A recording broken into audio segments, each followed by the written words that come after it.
Yo, salut tout le monde, c'est Lord Puma. Alors ça y est, nouvelle vidéo, nouvel essai. C'est parti, le 15 août est passé, Porcaro est passé. Je vous ai sorti la petite vidéo de la balade qu'on avait fait à Porcaro. Pourquoi je parle de Porcaro? Tout simplement parce que quand je suis allé là-bas, j'ai rencontré un abonné avec qui on a discuté, qui était très gentil. Et je lui ai dit, quoi comme moto? Il me fait, j'ai la nouvelle CBR CB125R 2018 de chez Honda. Je fais, oh, est-ce que tu aurais possibilité de me la prêter pour un essai? Et finalement, on est le lendemain de Porcaro. Et il a dit, pas de problème, let's go. Donc il est venu me l'amener. Donc on va aller voir ce que donne cette petite moto en vidéo sur mes routes classiques. Alors cette moto là, Honda a vraiment réussi à créer, à se rénover, on va dire, par rapport au monde de la 125. Parce que moi, quand on me disait 125 Honda, je pensais tout de suite au CBR 125. Vous savez, celui qui ressemble vraiment, même une 50 à côté, c'est plus imposant. Vous voyez vraiment la toute petite, toute fine là, qui est, elle est d'un ridicule. Je suis désolé les propriétaires de cette moto là, hein, c'est pas méchant contre vous, mais physiquement parlant, elle est quand même très très fine. Donc bon, vous savez tous que, oh merde, je sais jamais avec le clignotant, que la 125 reste une 125. Voilà, je vous montre pas l'accélération parce qu'on est sur du 13,3 chevaux. Mais mine de rien, il faut savoir quelque chose, c'est que cette moto là fait un poids de 126 kg tout plein fait. Elle est d'une agilité qui est déconcertante. C'est incroyable, une petite 125 comme ça, avec les options qu'elle a dessus. Vous allez voir que physiquement parlant, elle paye pas de mine. Elle est quand même très jolie, bien finie. Il y a juste quelque chose qu'il faut que je m'habitue, c'est qu'à l'avant, je sais pas si vous voyez, les clignotants à l'avant sont allumés en mode US. Sauf que comme moi je suis grand et que je les vois devant, j'ai l'impression que j'oublie toujours mon clignotant. Alors qu'en fait pas du tout, ils sont allumés constamment. Donc par rapport à la position de conduite, il faut savoir que sur cette moto là, on a donc les jambes dans la continuité du corps. Vous voyez, je suis 1m90, j'ai les jambes un petit peu recroquevillées, mais ça va, c'est pas non plus trop dérangeant, on va dire. Oh non, il flotte. Bon désolé pour... Bon, j'ai dû faire un petit arrêt parce qu'il y a eu un gros orage. Donc nous reprenons la route en espérant que je n'ai pas de nouveau de pluie. Donc nous allons voir l'accélération de la petite CB125. Première, deuxième. Les rapports sont assez longs, je veux dire, on n'est pas constamment en train de jouer de la boîte. Vous avez un petit shift light qui s'allume vers les 10 000 tours, sachant que ce shift light là est réglable. Donc ça c'est un bon point. Alors par contre aussi autre chose, j'étais assez étonné, cette moto là est équipée de fourche avant Showa. Donc franchement là-dessus Honda, bien joué. On est sur une boîte de vitesse 6 rapports. Donc en termes de consommation, alors là-dessus les gars, même un chameau à côté, c'est une GTR en termes de conso. Tu vois ce que je veux dire? C'est que là-dessus, on est sur du 10 litres de réservoir. Et on est sur une moyenne de 2,5 litres au 100. Elle a la baisse devant. Le freinage est très bien. Donc 2,5 litres au 100. Donc c'est vrai que franchement là-dessus, les motos ont vraiment, comment dire, amélioré leur consommation. Et je dois avouer que 126 kg, 2,5 litres au 100, quasiment 430 km il fait avec son plein les gars. Donc si tu as envie d'une 125 qui a un look plutôt sympa, assez rétro on va dire, parce qu'ils ont repris une face avant ronde mais avec une barre de LED au milieu, un peu typé Diavel on va dire.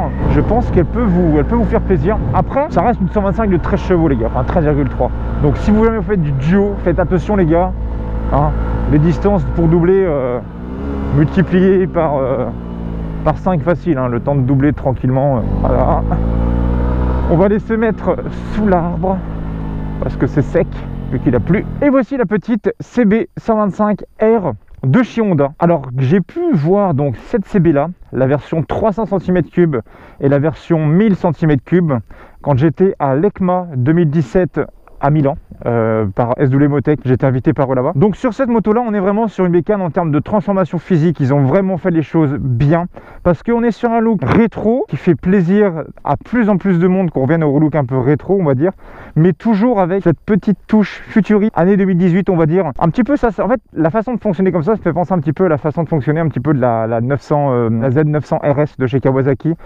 On prend un modèle rétro, on le remet en mode 2018 et on lui rajoute des petites touches, du LED, des touches un peu plus affinées, un peu plus racées on va dire, mais toujours en gardant un côté rétro. Donc ce que j'aime beaucoup sur cette petite 125 déjà, c'est les deux écopes devant un peu saillantes à l'avant, de couleur gris, enfin chromé gris. Le sabot, quant à lui, après l'inconvénient de cette moto là, c'est que comme elle est encore très récente, vous n'avez pas encore d'équipementiers, on va dire, qui ont créé des équipements pour cette moto là, mais ça viendra avec le temps, c'est comme tout, faut attendre un petit peu. Donc plus tard, il y aura peut-être des pots d'échappement sympathiques pour cette moto là, pareil pour des objets de customisation, donc ça voilà, ça faut attendre un petit peu, c'est des motos récentes, ça a toujours été comme ça. Sinon cette petite moto là, bien entendu, la selle quant à elle est très bien, assez... on va dire on est bien assis dessus, elle englobe bien, on va dire, votre petit popotin quand vous roulez. On est vraiment très bien assis dessus. Le duo, j'ai pas encore pu essayer. Par contre, pour le duo, j'ai remarqué, c'est que vous n'avez pas de poignée arrière. Vous en avez juste une toute petite en dessous où on peut se tenir. Mais voilà, c'est très succinct, vous voyez. Une petite entaille, mais bon, vous n'avez pas réellement de vraie poignée stable pour que le passager puisse se maintenir, pardon. Sinon, en termes de freinage, on est sur du ni Nissin avant, ni Nissin arrière. On est sur des durites classiques. Alors après, par contre, je dis peut-être une connerie. Rectifiez-moi en commentaire pour les personnes qui savent, mais on est bien sur du freinage radial, si je dis pas de bêtises. Parce que si c'est du radial sur des 125, ça commence à causer en termes de freinage. Dites-moi si je dis pas de conneries là-dessus, sinon redites-moi en commentaire et puis voilà. Là, c'est peut-être la seule chose, peut-être que je risque peut-être de dire une petite connerie là-dessus. Sinon, autre chose, donc là, je vais dire bien entendu d'enlever ces petits picots de merde. D'ailleurs, je conseille à tout le monde qui a ces picots de merde de les enlever, parce qu'il suffit que tu prennes une courbe, que ce picot-là se mette dans la route, t'as la roue arrière qui saute direct, mon gars, c'est trop dangereux. Donc moi, je te conseille de me virer cette merde. Après, tu fais ce que tu veux. Vous avez ici les suspensions avant, Showa. Alors ça, putain, j'étais assez étonné, non réglable. L'arrière, je ne crois pas que ce soit réglable à l'arrière non plus, je ne pense pas. Vous voyez les petites LED avant US, vous voyez à l'avant ce que ça rend, c'est assez sympa. Alors l'éclairage par contre de nuit, je sais pas encore ce que ça vaut. On est sur du LED, donc forcément on est sur des lumières qui vont, on va dire, durer beaucoup plus longtemps normalement que de l'halogène ou autre, vont consommer beaucoup moins. Feu de croisement ici, feu de route en dessous, vous voyez, on passe. Par contre, pour le feu arrière, je trouve qu'ils auraient quand même pu se motiver un petit peu plus à faire un truc un peu plus futuriste, peut-être une coque un peu plus fine, on va dire. Je trouve ça un petit peu dommage. Le feu arrière, c'est un petit peu comme la CB 650F. Le feu arrière est quand même assez moyen. Par contre, vous pouvez voir qu'en dessous, vous avez un système pour venir ouvrir la selle. Vous pouvez insérer la clé dessus. Ils auraient quand même pu le mettre un peu ailleurs, parce que bon, l'arrière de la selle, par contre, parce que l'arrière de la moto comme ça, je trouve pas ça très joli. Toujours la petite bavette sponsor Vendée Globe. Alors passons donc au petit compteur. Donc ce petit compteur là, comment il se présente? Déjà premièrement, c'est un compteur qui est lisible. Quand vous roulez, vous avez des informations qui vous sautent aux yeux. Là-dessus, ils ont franchement, voilà, le compteur est loin de vous, mais tout est assez bien lisible. Par contre, vous n'avez pas de bouton de sélection d'informations au guidon. Donc ça, faut le savoir, vous avez les petits boutons sur la gauche ici, mais vous n'avez pas de sélection au guidon. Donc comment fonctionne ce petit compteur? C'est tout bête. Vous allez avoir donc d'abord sur le côté gauche une jauge à essence qui va être donc graduée sur la gauche. Là, il faut savoir qu'il a déjà roulé pas mal de kilomètres, il a toujours pas fait le plein, il a pu faire port carreau, plus revenir, plus encore venir me voir sans faire le plein, enfin laisse tomber. Autant te dire qu'en fait cette moto là n'est pas du tout amie avec Total, lol. Sinon, vous avez le contour qui va donc de 0 jusqu'à 12 000. Il faut savoir qu'elle a absolument plus rien dans le bide après 10 000. Voilà. Entre 6 000 et 7 000, il n'y a pas grand chose. Ça commence à causer après 7 000 tours sur cette moto là. Le shift light, lui, est au milieu et il est réglable, bien entendu. On est sur un fond noir, écriture blanche. Vous avez l'indicateur de rapport engagé sur la droite. Vous allez avoir un petit indicateur en bas à droite qui est marqué side stand, donc qui vous dit que la béquille est mise. Vous avez en plein milieu les km/h. Et vous avez donc deux petits boutons sur la gauche. Donc sur le bouton cell pour sélectionner, vous avez donc le trip A, vous avez le trip B, vous avez le chronomètre, vous avez le kilométrage total de la moto. Ensuite, vous avez le menu 7 pour setup. Là-dessus, si vous appuyez qu'une fois, en fait, ça vous permet de montrer des informations en bas. Donc 2,5, ça c'est la consommation moyenne de la moto. Ensuite, on est sur du 80 litres. Donc là, il y a déjà 80 litres qui a été mis dans la moto. Sur la vitesse moyenne, 48 km/h. La vitesse, la consommation instantanée de la moto. Donc ça, c'est pas mal. Ça, c'est une bonne petite information. Sinon, autre chose, vous allez avoir des petits voyants qui sont donc au-dessus. Alors désolé, il y a un peu de contre-jour. J'essaie de vous montrer avec l'ombre. Vous allez avoir donc le clignotant... Oh merde. Vous allez avoir le clignotant gauche, le clignotant droit, le voyant plein phare ou appel de phare, le shift light au milieu, le voyant moteur, un petit témoin de réserve et vous allez avoir ici une température d'huile ici en haut à droite et le petit voyant ABS qui disparaît quand on roule et le voyant neutre. Donc voilà, c'est vraiment tout ce qu'il y a sur ce petit compteur. Il est quand même assez, on va dire, fourni en information malgré le fait que ce soit qu'une 125. Donc là-dessus, franchement, chapeau.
bon, ça mériterait d'un petit peu quand même.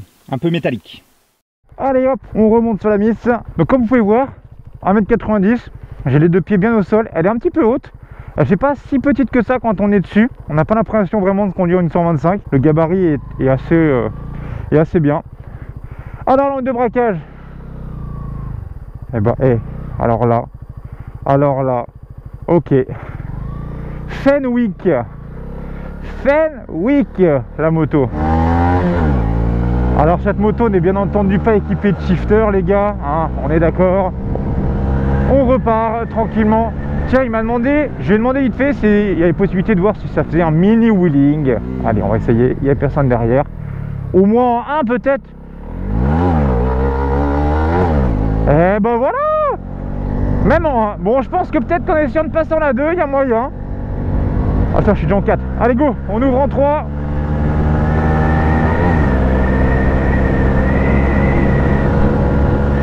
Par contre, une fois la moto lancée, en courbe, elle apporte vraiment des petites sensations qu'un permis 125 recherche. On est sur du Honda, donc forcément la confiance en courbe est présente. Forcément, la confiance en courbe de chez Honda, ils ont toujours su vraiment allier plaisir, performance en courbe, ça c'est sûr. Ah bah il a plu ici, la route est trempée. J'ai pas pu essayer un petit peu le frein arrière, ce qu'il donnait. Donc on va voir. Alors là on est sur un frein arrière qui reste présent. Je veux dire par là, on freine, on sent qu'on freine quelque chose. On n'a pas l'impression de freiner dans la semoule. Sur route mouillée par contre l'ABS se déclenche très vite. Faire attention sur les petits trous de sillage, les cailloux. Alors, repartir en 4 c'est un peu fatal. Donc c'est une moto bien entendu qui fonctionne vraiment là-haut. On est sur un petit mono mais il n'y a que là-haut où on a vraiment quelque chose qui se passe. Après c'est sûr que c'est pas des motos faites pour aller battre le 0 à 100 en une seconde, hein, ça c'est sûr. On est sur la 125 mais par contre une personne qui cherche une moto fiable pour aller loin, qui consomme que dalle avec un look qui est pas dégueulasse du tout et qui n'a rien à envier à de la grosse moto, franchement on est bien. Moi je suis bien à son petit guidon. Alors je remarque que c'est une moto où on a vraiment tendance à très vite venir être en 4. Donc entre guillemets je pense que c'est là où on joue le plus de la boîte, c'est 3 et 4 pour être bien on va dire dans les courbes. Vous voyez là si j'écrase vraiment les deux d'un coup, vous voyez route mouillée, la confiance est présente. Moi il n'y a pas de souci, hein. La route est trempée, j'ai confiance. Là où j'ai un peu moins confiance, c'est de dégager avant qu'une voiture arrive. Donc on va attendre que les voitures passent.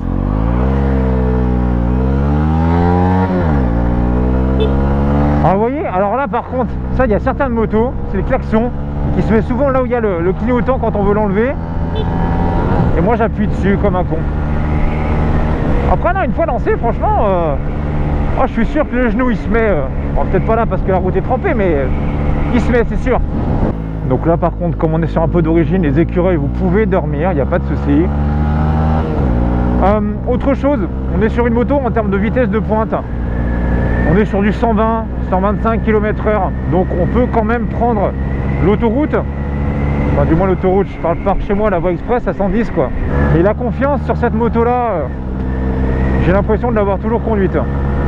Et les 126 kg sont vraiment un très gros plus pour vous les jeunes permis 125 parce que on est sur une moto qui est ultra légère et le châssis est quand même assez performant on va dire. Peut-être que pour les gros lourds comme moi on va dire que... Oh non, il y a des petits poussins, regardez. Oh mes petites poules et mes petits canards, ils ont des petits poussins. Regarde. Petit dédicace à Ange qui va sûrement derrière son écran. Oh trop mignon des poussins.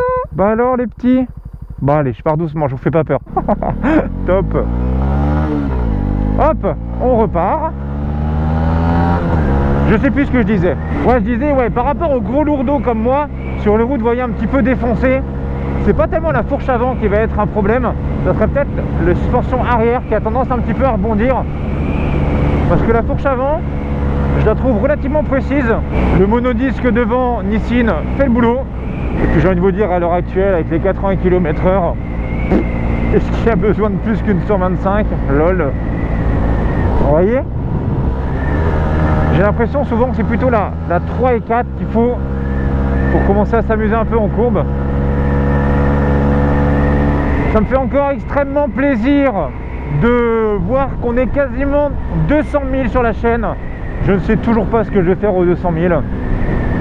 Un grand merci à vous d'être de plus en plus nombreux à me suivre, à partager mes vidéos, vraiment à me soutenir dans la continuité de la chaîne. Ça fait vraiment trop plaisir.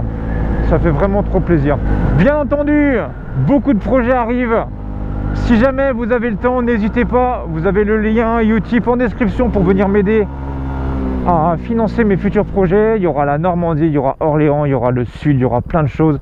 Il y aura des balades, surtout entre guillemets. Ça sera vous, mes abonnés. Quand je viendrai en moto par chez vous, vous allez me faire découvrir vos routes à vous. Moi, je vais vous suivre et vous allez me faire découvrir votre région. Il y a beaucoup de projets que j'ai en tête, mais c'est comme tout. On fait au fur et à mesure, suivant les finances. Donc encore un grand merci à toi d'être venu me prêter ta petite CV 125R. Franchement, top. J'étais déjà assez surpris avec moi quand je l'avais vu en termes de look. Et bah à rouler, franchement, rien à dire, c'est du Honda. Foncez les gars, il n'y a pas de problème. Bon et bien équipez-vous, même s'il pleut, même s'il fait beau, même s'il neige, même si voilà. Équipez-vous, c'est important. Faites pas trop les cons sur la route. Si vous le faites, faites attention qu'il y ait au moins personne à côté de vous et devant vous ou en face. Moi je vous dis à très bientôt. Si ça t'a plu, abonne-toi et je te dis à la prochaine. Allez, bisous, ciao ciao.